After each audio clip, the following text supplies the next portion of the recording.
Hello, I'm Charlie Rossiter, and welcome to Poetry Spoken Here on YouTube. We're the longest running all poetry interview podcast in existence. Be sure to subscribe to the channel so you never miss an upload. But you don't have to wait for YouTube uploads. You can also download the show from Apple Podcasts, Spotify, SoundCloud, or wherever you get your podcasts. Enjoy the show.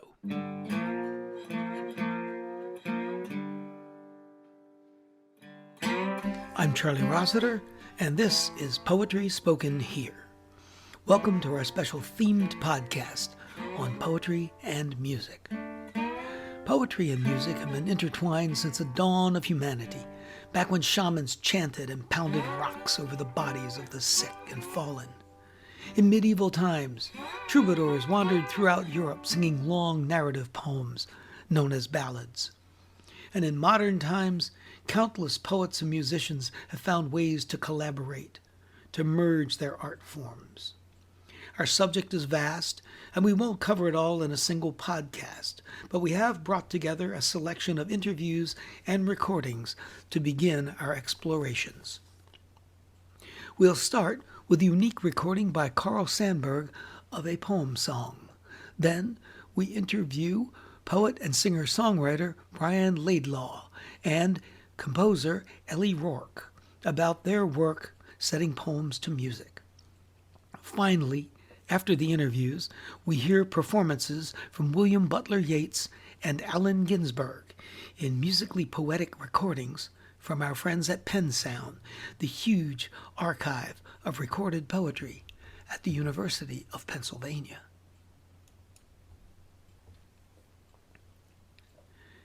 In the early 20th century, the Midwest poet Carl Sandburg was successfully touring the country on the lecture circuit, talking about poetry and art and reading his original work. In 1910, he got the idea to buy a guitar and learn how to play it, and then he added music to his repertoire. Immediately, he saw a rise in his popularity, and the size of his audiences increased. Sandburg emphasized traditional Americana, songs like John Henry and the old cowboy ballad, I Ride in Old Paint. Over time, he developed a standard format for his program.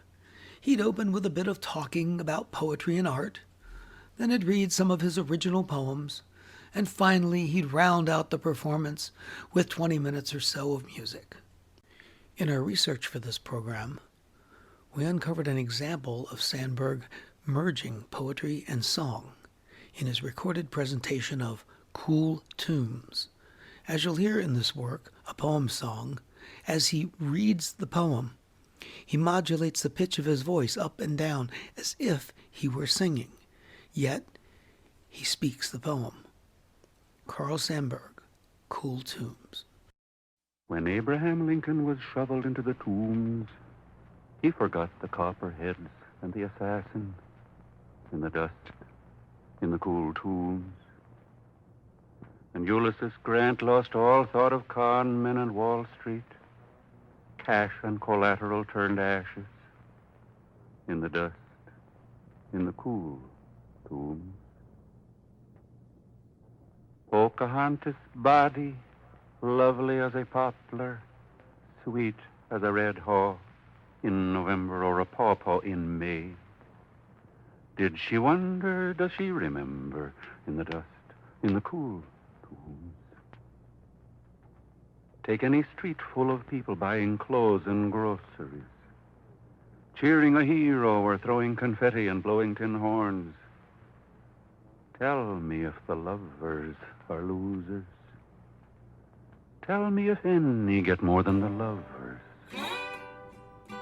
In the dust, in the cool tombs.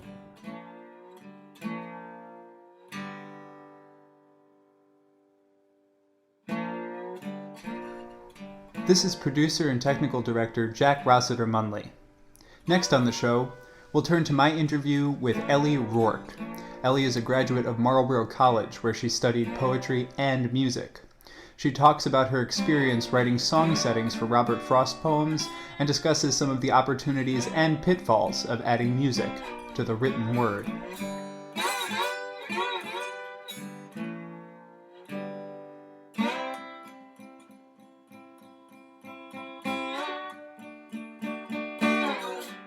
So, first of all, say who you are and what you do related to this. Okay.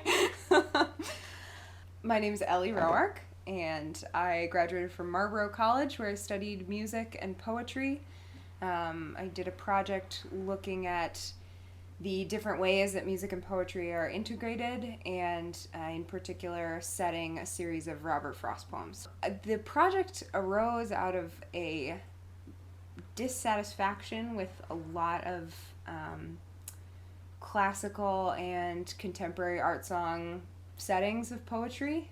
I was interested in mimicking Frost's commitment to capturing the sound of speech in poetry by continuing that very colloquial spoken word feeling into a kind of contemporary art song setting with his poems. What constitutes an art song? What is that? Is there a definition of that term? I don't know. That's a terrible question to ask me. Not a terrible question on your part, but I just don't know the answer, really. I have a really hard time classifying the kind of music that I wrote. I guess, to me, what I was interested in was writing songs. I was interested in setting Frost poems to music in a way that made them feel colloquial and like songs. And I use the phrase art song because they weren't particularly in the jazz idiom, and they weren't particularly in the classical idiom, though I wrote songs that leaned in both directions, but I don't know exactly how to classify them. An art song is kind of a catch-all category that includes a lot of poetry setting. So. And you say poetry setting. What exactly is poetry setting? What is that term? Poetry setting poetry setting refers to setting poems to music, basically. So when I talk about the setting, I'm talking about, in particular, the way that the words line up with the melody. Cool. And you mentioned a dissatisfaction with a lot of adaptations. What did you find dissatisfying?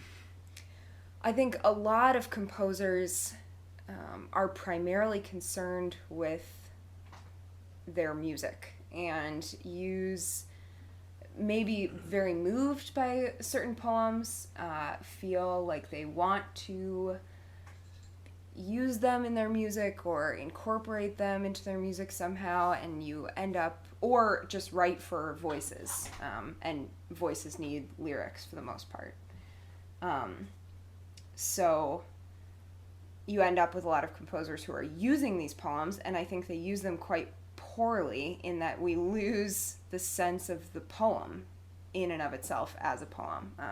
We lose a lot of the sense of the original structure of the poem, of the flow of the words, of the original phrasing, and instead what we have are these kind of abstract tones. We maybe have some recognizable words, some recognizable phrases within most typical settings of poetry, but ultimately a total abstraction from the poem itself originally.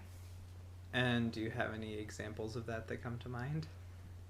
Well, I was working with Frost, and one kind of particular famous Frost song cycle is by Randall Thompson, Frostiana, and his setting of pretty much everything, but his setting of The Road Not Taken in particular, I think, does a real disservice to the poem in elongating a lot of the phrases, kind of draws it out into this dirge-like quality, instead of, the original spoken phrase at the beginning of the poem would probably sound something like, "Two roads diverged in a yellow wood, and sorry I could not travel both and be one traveler. Long I stood and looked down one as far as I could," etc., etc.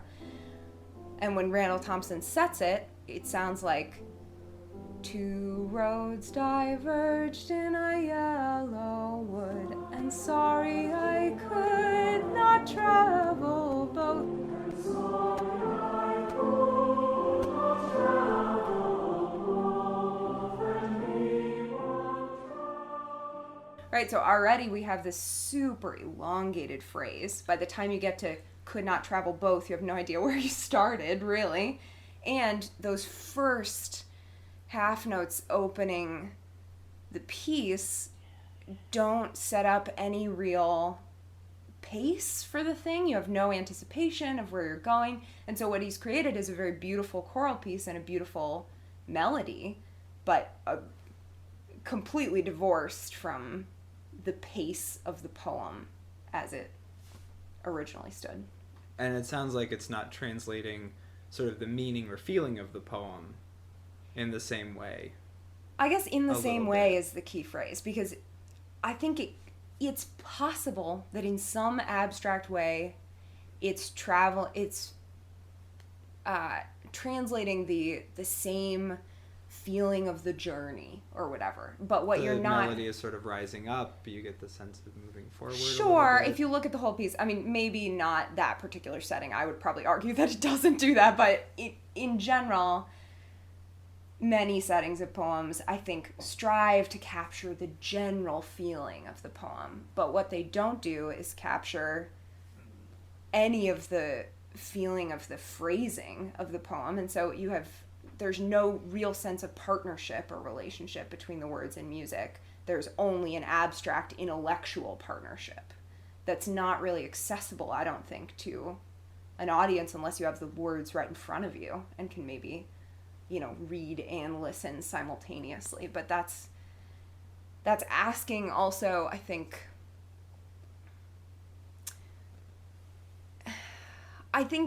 on some level, to me, that feels like an inappropriate intellectual abstraction. That if you're going to be using someone's poem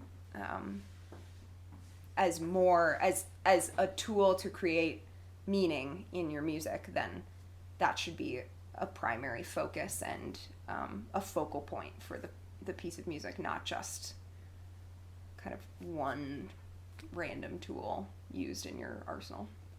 Because you set Robert Frost poems yourself, what sort of tools did you use to not fall into that trap of general intellectual abstraction, but to really be translating a little bit more directly into music what's going on in the words of the poem?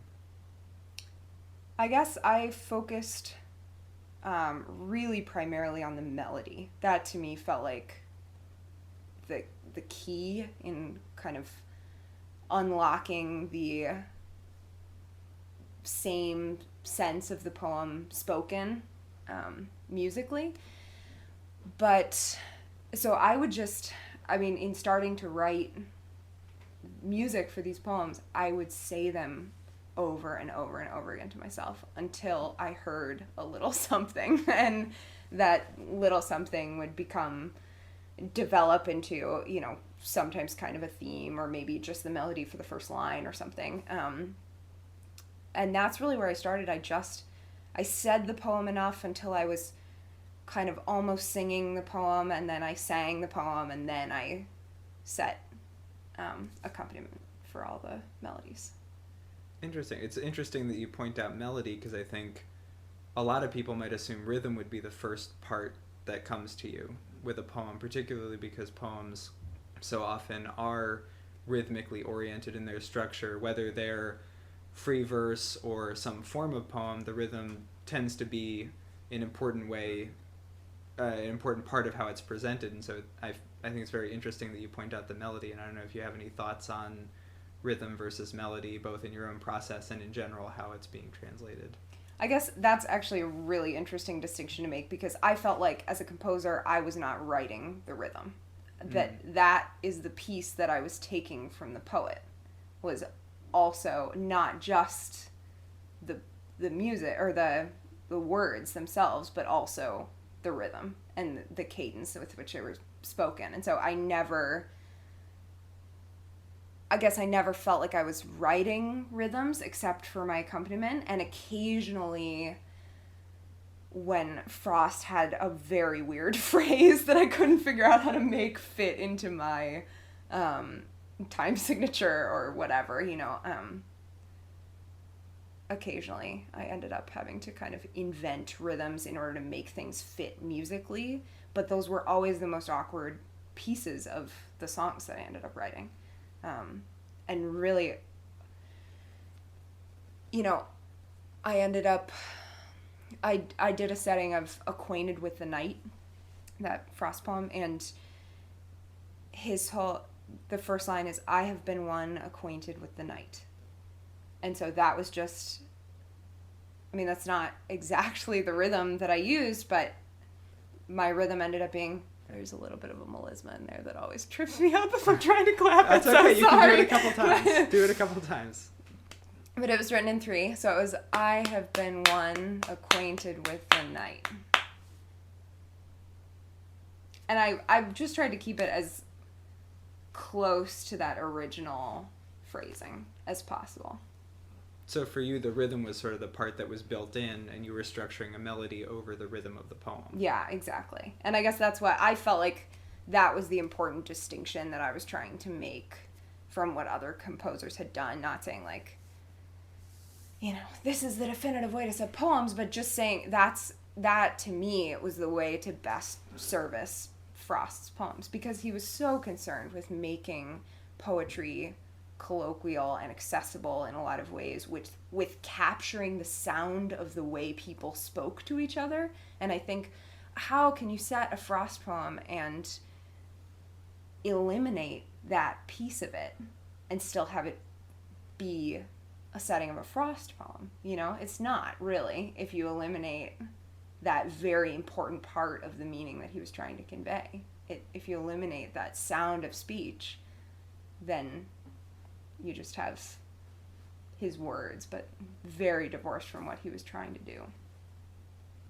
And then independent of just your work with Frost, but in general your work thinking about and looking at music and poetry, what do you think poetry stands to gain by having music as a component of its presentation? Because there have been many ways, classical music, jazz, you know, a lot of spoken word poetry crosses over into hip hop.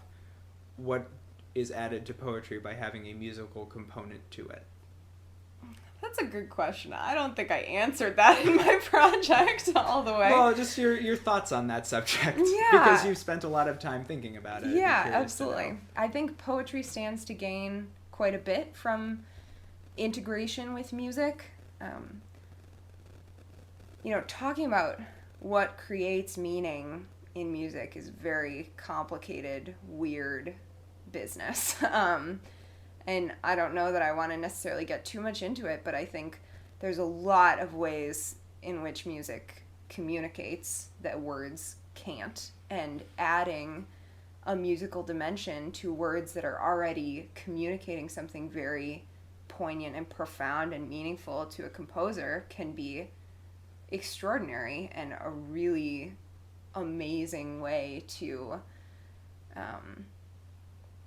say something meaningful and create something that people really connect to, especially because so much poetry is in inaccessible language for people.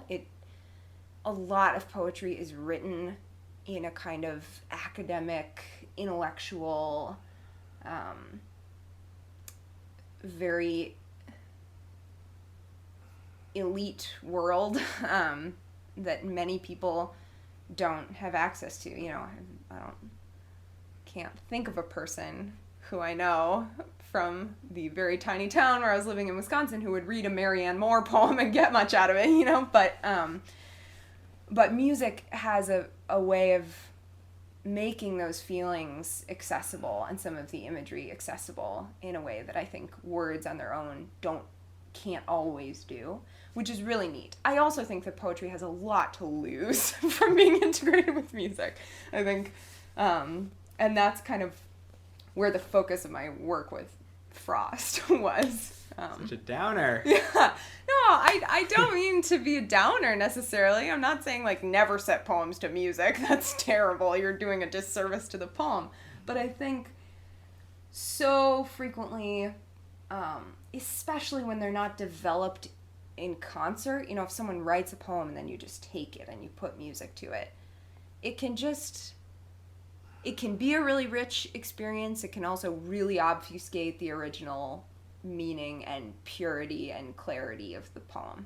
And and some poems, aren't meant to be set to music. There's a lot of poems that have visual components of the way they're, oriented on the page, or just all kinds of interesting elements of poetry that don't translate well to music. Because we touched on it earlier, I'd just be interested to ask about how you think of the difference between a poem set to music and lyrics, since often there are lyrics that are very poetic, and we talk about poetic lyrics as being a very good thing in a lot of music, and we find it very touching. What's different between having a poem that has been set to music than lyrics in a song? I guess the ultimate result of my project was the pieces of music that I wrote, but then also a paper kind of looking at the continuum of relationships between poetry and music. And so I was looking at and thinking about old blues lyrics. If you look at a song like, I don't know, I'm trying to think of an example. Like The Thrill Is Gone or something, the words just repeat over and over and over again, essentially, and there's 4 lines in the song. And so on the one hand, it's communicating something very powerful, because, boy, you really hear that phrase, the thrill is gone, over and over and over again. You really get the sense of the thrill must really be gone kind of thing. But also, in a lot of ways, that phrase is just there for use and manipulation by the musician. The lyric is almost incidental because they're just using it to play the music of the blues, basically. And the thrill is gone, could be substituted for any number of very similar phrases, and in fact is in a lot of, songs. So that's kind of one example of a lyric. It has meaning, but that meaning is very tied to the genre and the particular song and the way that it's sung and played, and the whole kind of performance aspect of the music. And then, I don't know, I feel like I'm going down a weird rabbit hole here, so Great. Then you have songs where the lyric maybe stands a little bit more on its own, but is also still fairly simple. And I don't know. But the melody might be used for tone painting in the song, or to kind of help develop the feeling of the lyric, that kind of thing. And then you have, kind of the far other end of like Bob Dylan, who's clearly writing lyrics, but also, they're poems in and of themselves, but he didn't publish them in a book as poems. He played them with music. He obviously intended them to be played with music. So I don't know. I don't have an answer to your question, really, of I think the idea of the continuum is very interesting. Yeah. And I think that, in a way, is an answer, that there's this, from using a lyric that could be replaced with almost any other lyric to get across your musical feeling message, to marrying highly poetic lyrics to whom the melody becomes more and more incidental. It's true, but the melody, But it's still important. Right, and that's the thing. I guess what's interesting to me about Dylan is that obviously the melody isn't incidental because he didn't publish those on their own. He had some kind of such a clear relationship to him between the music that he'd written and the words that he'd written, which are very arguably poems, that they couldn't be separated necessarily. He didn't publish them separately. So, I don't know. I find that really kind of bizarre. And I wonder if some of the other poets I have read would consider themselves lyricists if they were musicians also.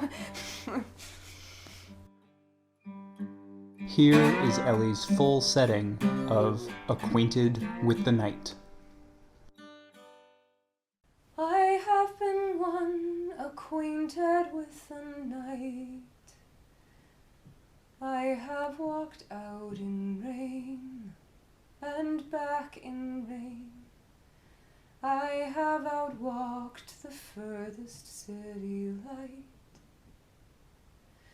I have looked down the saddest city lane.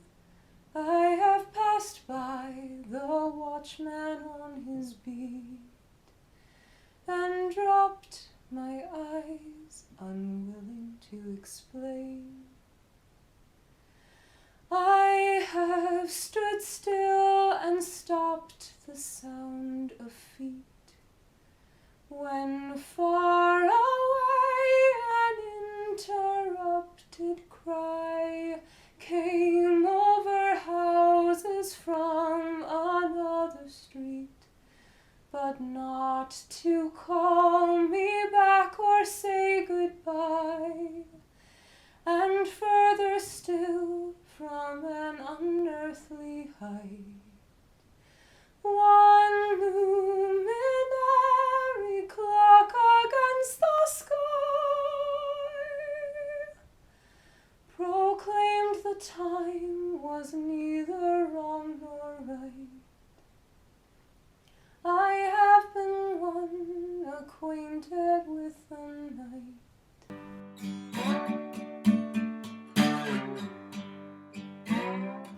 I'm happy to be joined by Brian Laidlaw. He's originally from San Francisco, now living in Minneapolis, and a serious poet, as well as a singer-songwriter. His 2014 release, Amoratorium, is a hybrid poetry music project. It includes a vinyl LP with a poetry chapbook. His new book of poems, A Stunt Man, from Milkweed Editions, comes with a companion album. In addition to his own writing and performing, he also serves on the songwriting faculty of the McNally Smith College of Music in St. Paul. When you started writing songs that were poetic, you really started setting your songs to music as an undergraduate. And I'm wondering how that came about, like what your process was when you first started doing this. Yeah, sure. It was the way that I described it to myself in my mind was thinking of it as translations. So it would sort of begin, I'd look at the poem that I had just written, and the first step really, I guess, was to identify what were the key images that would definitely want to be translated from the poem version to the song version. And then also, more on a craft level than on an art level, just looking at what words were already in that poem that would be conducive to rhyming on. So I would, say, oh, okay, well, I've got, I one of the first ones, this isn't a good song, but at the time I thought it was, but I had like a song about, a poem about black sheep. And so I knew the sheep, both the black sheep image was going to be in there. And also sheep is a good word to rhyme on because you got sheep and deep and weep and all this stuff. So that would be my sort of like scaffolding. Mm-hmm. And then from there, I'd start building out verses based on the images I knew I needed to use and the rhymes that I knew I needed to use. Okay. So then the song, you said translate. So the song isn't literally completely the original poem. It's saying what the original poem says, but you moved it over to make it rhyme to sound more like what people are used to for a song. That's correct. And I think, the requirements of a poem and a song are different, I've found over time. So what makes a successful poem and what makes a successful song, there are some overlaps for sure, but the biggest difference is that with a poem, the reader can move through it at whatever pace they want. So they can like dwell on a line, or they can circle back, or they can ruminate on something for a moment. Whereas with a song, they have no opportunity to do that. They're experiencing it at whatever tempo you deliver it to them. Right. And so if you try to just sing a poem, the listener will get lost. It's too dense of information coming too fast, usually. And that's why you occasionally hear songwriters like set a poem by John Donne or set a poem by Yeats or something. And it's a beautiful project, but it's really hard to make it work because it's just too much content. And so a lot of the time, really when I was like doing these translations, the goal was to kind of slow down the delivery of content and extend an image that maybe was in one line in the poem and turn that image into a 2 or 3 line image in the song so that the listener can like dwell in it and wrap their mind around it and process it before you as the songwriter are cruising off to the next point. Yeah. Okay. That sounds absolutely right. I mean, it's just what you get at a poetry reading. I mean, at a poetry reading, the person reads the poem. If you missed it, they keep going. Yeah. If you were reading it, you would be able to dwell on it, go back, read it again, whatever. I think that's kind of the thing you're saying. Yeah, that's exactly right. And I think that's why I mean, I love poetry readings. I love going to them and I love giving them. But at the same time, I feel more and more like they might just be a slightly imperfect format. Like I'm trying to figure out how to do a poetry reading that like does the right service to the work on the page. Yeah. But it can be very awkward sometimes. The other piece about it, you know, I've been doing more readings and stuff like that since this book has just come out. And one of the big discoveries I've made is that the poems that have repetition in them are the ones that are most successful in a live setting. So they're song-like in the sense that they have a refrain that comes back. And that was another thing in these translations that I used to do, you know, was like teasing out what's the most important point. And then that's going to be the thing that gets promoted to the chorus, essentially. Right. And then even if the listener gets nothing else from it, they'll at least get that because they hear it. Get the hook, yeah. Okay, that all makes complete sense to me. I'm glad. I also perhaps, well, a part of another thing with the readings, I think, is longer poems that give you more time to settle into what it's about. That also gives you more time to miss a few things and you still know what's going on. Yeah. You know, a really intense, 15 or 20 line poem that's really image deep, you can easily miss some things. But if it's a long, like some slam poems, which are long narratives, and you know what, it's a nice story and you get it, that takes 3 minutes to tell instead of 30 seconds. And slam poetry is written with time in mind. Like it's written with the listener's attention span as part of the equation. And so it's like, I mean, I think it's fantastic. And it also uses a lot of repetition and like structural, formal repetition or parallelism to like make sure that the listener is right with you. I'm totally with you there. I think there's a lot to be learned from that for sure. Yeah. Now the other thing I wanted to ask, you teach songwriting. Yeah. And I was wondering what you tell your students about, or do you tell much about poetry with them and encourage them to read poetry to be better songwriters, or does it even come up? I don't know, the way you approach man, it sure comes up in my class. I don't know that it comes up in anybody else's class. My line on it is basically that even the best lyricists, by and large, are nowhere near as adept with language as the best poets.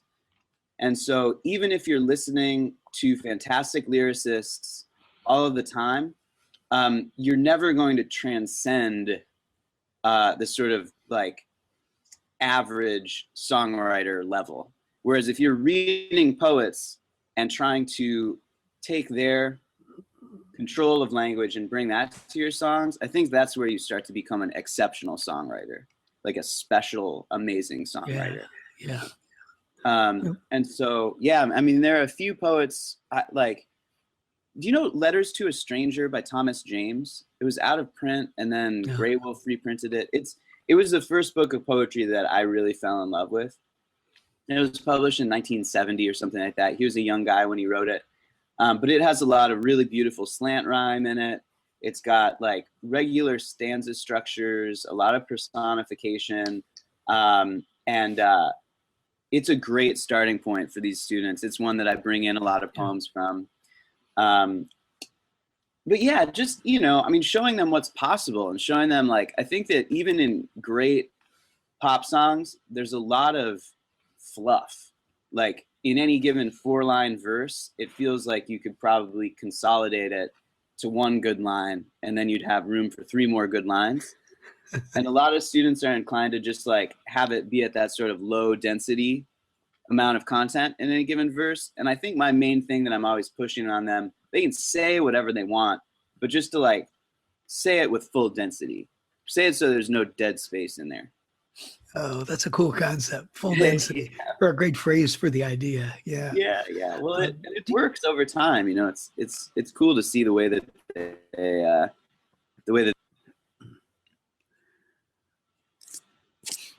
Yeah. I asked you to pull out your guitar, and we'll Sure. hope the audio is good enough on this. You want to try a stanza of something that's an example of something you'd like to do, whether you want to call it a poetic lyric, you know. It seems we have a Sure. continuum. You have a pure, let's say, just a poem over here. Then you have the, I guess, Moon and June kind of a song over the other end. Yeah. And then between that there's a sort of song poem. Yeah, absolutely. Kind of lyric. We'll see what comes out here. Yeah, I'll dive in. I'll just do an excerpt, a song excerpt. But I think this is one of the more sort of like dense songs that I've written, and in that way makes it farther toward the poem end of the spectrum, Yeah. despite it having a melody and whatnot.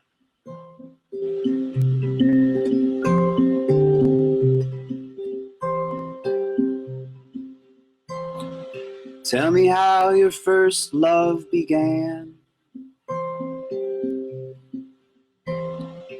What's your inspiration for woman and man? When you cast them in your image, did you hold a scrimmage within? In preliminary thinking, did you have an inkling who would win? Well, what a way for love to begin. And then tell me how your first love split, with hot apple cider sweetening their spit. Their bodies getting wetter, ignoring every letter of the law. Well, if everybody's falling, then is that what we're calling a draw? Yeah. Yeah, what about that one, Pa? And it goes on from there. But Okay. Yeah. yeah. I had a flash of Warren Zevon when you said scrimmage. Yeah, He right. would always drop in words you don't hear in songs. Yeah. I think it was Devon or something, or Davenport. I forget it. Yeah. Oh, that's great. particularly Yeah. seemed. What is that? You know, very interesting. Yeah, Also, the internal rhymes. yeah, man. Now you're in some biblical references. That's some real poetry stuff there. Mm-hmm. You know, I think that another big. This is just coming to me right now, but I think that you know, poems require the listener to have some memory of what's happened previously in the poem. Whereas I think a lot of songs behave as if the listener is an amnesiac, kind of. So like the verses come and then they disappear, and then a new verse comes and they disappear. And there's not necessarily a lot of linkage between the verse that you're hearing Mm-hmm. and the sort of setup in previous verses.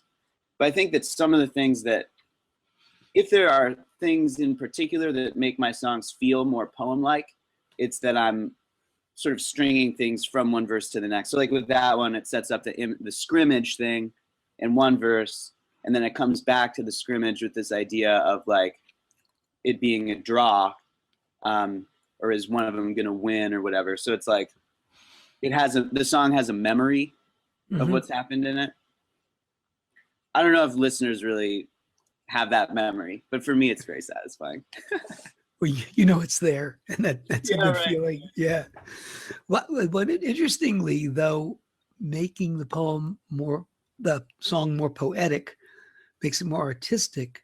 But what you're saying actually points out that there's a little increased left brain activity required to keep up with it. Yeah. I just thought of that, and that interests me. Yeah, no, I think you're it's exactly almost a right. paradox. No, I know. And, I think like songs are just, I think of songs as being a poetic form, like in the same way that a sonnet is a poetic form that has rules about where it rhymes and how long it is and what the meter is, but it also has rules about the content. Like there's supposed to be a turn partway through, or like a limerick has like a rhyme scheme that you have to adhere to, but it's also supposed to be gross. I think that songs have like a sort of given form, and they also have a given content that you're meant to, it's supposed to be about love, or maybe love plus death, kind of. And then those two things are the acceptable subject matter, and then you have to have it in a form that is probably based on the number 4. Like we've got sets of 2 or 4, and we've got, a refrain and whatever. Anyway, so there's all these rules that make a song good, and I think that, you have to respect those rules, whatever you're trying to say in it. Yeah. Well, tell me a little bit about the new projects. I have to look here. On my notes. I got on from your website. It said in 2014 you had a project called Armoratorium, and you called it a hybrid poetry music project. So what's that about? What's that? Well, so this is sort of the dream format for me to work in, and that was the first opportunity that I had to do like a full release in the way that I had always dreamed of. And so basically what it is it's a 12 by 12 record liner note booklet that instead of having lyrics has a collection of about 20 or so poems. And they're all about Bonnie and Clyde. Actually, the whole project is about Bonnie and Clyde. And talking about some of the parallels between their economic sort of moment when they were active during the Great Depression, and then drawing some parallels to some of the economics of our present day economy. And then the collection comes with a vinyl record, a LP of songs that are not the same text as the poems, but that are also about Bonnie and Clyde, that serve as like a counterpoint to the poems. So it's like two sides of the same coin. Okay, you're reminding me of Haibun, where the haiku at the end of the prose is not supposed to say what the prose says. Yeah, that's great. Oh, I hadn't thought of that. That's fantastic. That's a great comparison. Okay, good. Yeah. That's what well, that was my question. I was wondering how much you were separating the two, and they're on the same subject, but they're two different things. Yeah. That's exactly right. So, I think there's more to it than this, but a good way to think of it is that the music is sort of like a soundtrack to the poems, in the same way that like the soundtrack in a movie doesn't re-sing the dialogue of the movie or whatever. It's just a sort of aesthetic context for it. Yeah. And I think broadly speaking, again, as a huge generalization, I think that like the poems are a little more cerebral. They're a little more like of the mind, and they're the sort of logical argument of the collection. And then the songs, painting broadly, are sort of more the emotional. They're like from the heart. They're more immediate. And they're, the sort of the tearjerker part, if that makes sense. Yeah, sure. And you've got another project which is going to be in the same vein coming out. Yeah, soon, that's or is it out? right. We just celebrated the release of it, actually. So it exists now, which is great news. All right. And it's called The Stuntman. And it was published by Milkweed Editions, which is a great publisher based in Minneapolis. I had admired many of the collections on their roster, and I was just so thrilled to get to work with them on this. So it's my first full-length collection, 80 pages or so, and then it comes with a download code for a companion album, just like a Moratorium did. That's just very cool. Oh, thank you Just so very much. cool, and being with Milkweed as well. That's also very cool. Yeah. Yeah. Well, and when we were talking before, you said very kindly that like I'm a real poet. It's very nice of you to say, and I do feel like getting to work with Milkweed does lend a little bit more credibility to what I'm doing on the poetry side, and then people can sort of take or leave the music. I hope that they'll take it. But the poetry is also sort of capable of standing on its own for the purists out there. Right. Nothing to do with music. Yeah. And do you have any poems handy? It'd be nice to hear a poem before we wrap up. I would be delighted. Good. Excellent. I'll read one. Like we were talking before about how like it's conducive to have some repetition in these things. I'll read a poem that has some repetition in it. And I should set it up by saying the whole collection is sort of inspired by the Iron Range in northern Minnesota, which is a place that I've spent a lot of time. And specifically, it's about Bob Dylan's upbringing and his mythology up there. Okay. He's from Hibbing, and he has a very tumultuous relationship with Hibbing where he's pretty vocal about hating it. People in Hibbing are sort of split down the middle, whether they want to like love Bob Dylan and embrace him as their, golden boy, or to say like he's a hippie weirdo and we're not too into him. Right. And it also is the site of the largest open pit iron mine in North America and the second largest one in the world. It looks like the Grand Canyon. So this is a poem about that part of the state. It's called Upstate Mother's Refrain.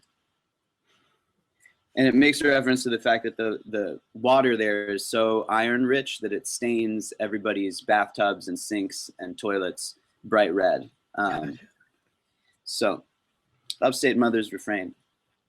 I know all the dishware is stained glass, all the laundry's rosy wash. I know our well and our iron are all we have. I know one sameness. Let's imagine iron turns everything red. No, I don't have to imagine. I know our red teeth are dull red. I know where the rabbit pauses to overlook and decide it's not worth it. Goodbye. Mother chops wood. So does brother. I know her trapezoid makeup, her charming footing. I know we come across as sickly in our fortifications.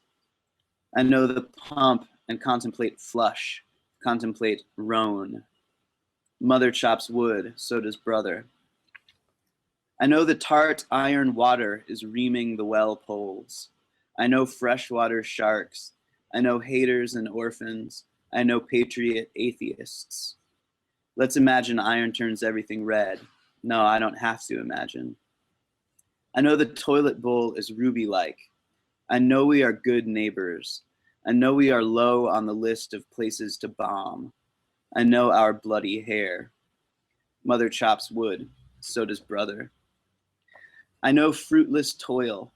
I know God like a foreman. I know pride like an animal circling a carcass. And I know no anemics. Let's imagine iron turns everything red. No, I don't have to imagine. I know mothers staring out windows, counting days till something auspicious befalls them. I know it is pointless to clean when our blood looks so clean and our water looks so dirty. I know mothers who, like fire, work till the instant they die. That, what's really interesting is it's like that's a list poem, but doesn't sound like a list poem. Yeah. Somehow you've slipped in some little variety there that doesn't make it really sound like as much of a list poem as maybe I would think it is if I read it on the page. Yeah, I know what you mean. Yeah, I know. Yeah, It has a little. It somehow sneaks in a little bit of forward momentum, despite it being, functionally a list. and Patriotic Atheist is pretty hot. In Thanks, my man. book, They're out in there. my book, I mean, come on. Yeah, that's an extremely slanted rhyme, Yeah, right. and that's always great. Yeah. Thanks, man. Okay. Well, this has been really really great talking to you. I've totally enjoyed it, and hearing your music and your poetry, and your views on music and poetry. Well, you are too kind, man. It's really a pleasure. Thank you so much.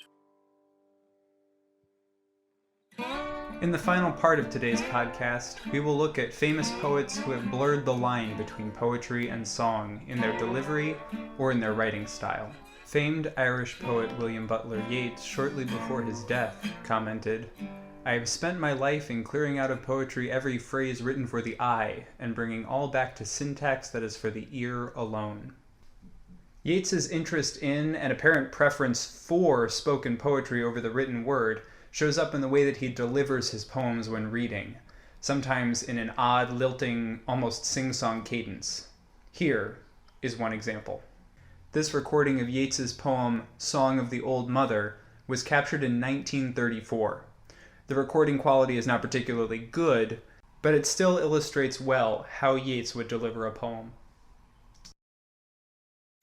I rise in the dawn and I kneel and blow to the seeds of the fire, flicker and glow, and then I must scrub and bake and sweep till stars are beginning to blink and peep.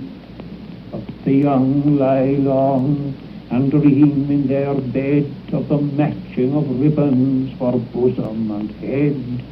Their day goes over in idleness. They sigh if the wind but lift up a tress, while I must work because I am old, and the seed of the fire gets feeble and cold.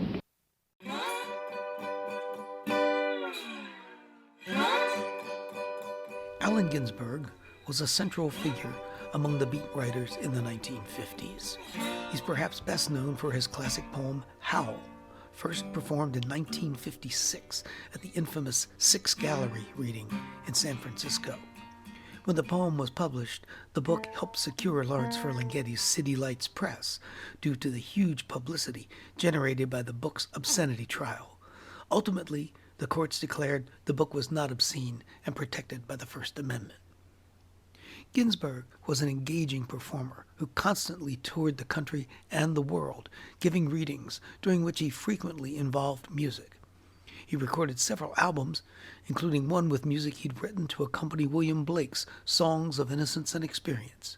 He performed on stage with many well-known musicians, including people like Bob Dylan and Patti Smith. He collaborated with Philip Glass to set music to portions of Howl and another of his well-known poems, Wichita Vortex Sutra. He often accompanied himself on harmonium, an accordion-like instrument he played sitting down, squeezing it with one hand, working the keyboard with the other. The recording we're about to hear, Father Death Blues, is a contemplation of his father's death and death in general. The poem expresses Ginsberg's Buddhist acceptance of the inevitable. Ginsberg presents the poem as a dirge-like chant, and in so doing creates a musical presentation that complements and supports the words of the poem. Allen Ginsberg, Father Death Blues. And my father died while I was in Naropa Institute teaching after being away for several weeks. And so I flew home to the funeral and wrote a song, or a Father Death Blues. Hey, Father Death, I'm flying home. Hey, poor man, you're all alone. Hey, old daddy, I know where I'm going. Father Death, don't cry anymore. Mama's there underneath the floor. Brother Death, please mind the store. Old Auntie Death, don't hide your bones. Old Uncle Death, I hear your groans. Oh, Sister Death, how sweet your moans. Oh, children deaths, go breathe your breaths. Sobbing breasts'll ease your deaths. Pain is gone, tears take the rest. Genius Death, your art is done. Lover Death, your body's gone. Father Death, I'm coming home. Guru Death, your words are true. Teacher Death, I do thank you for inspiring me to sing this blues. Buddha Death, I wake with you. Dharma Death, your mind is true. Sangha Death will work it through. Suffering is what was born. Ignorance made me forlorn. Tearful truths I cannot scorn. Father Breath, once more farewell. Birth you gave was no thing ill. My heart is still, as time will tell.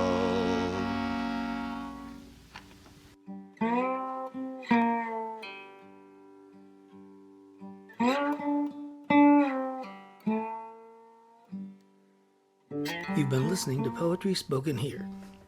I'm Charlie Rossiter, inviting you to join us again next time to let poetry speak to you. Music for today's program was written and performed by Jack Rossiter Munley. And remember, Poetry Spoken Here is more than a podcast. You can like us on Facebook at facebook.com/poetryspokenhere. Follow us on Twitter at twitter.com/poetryspokenhere.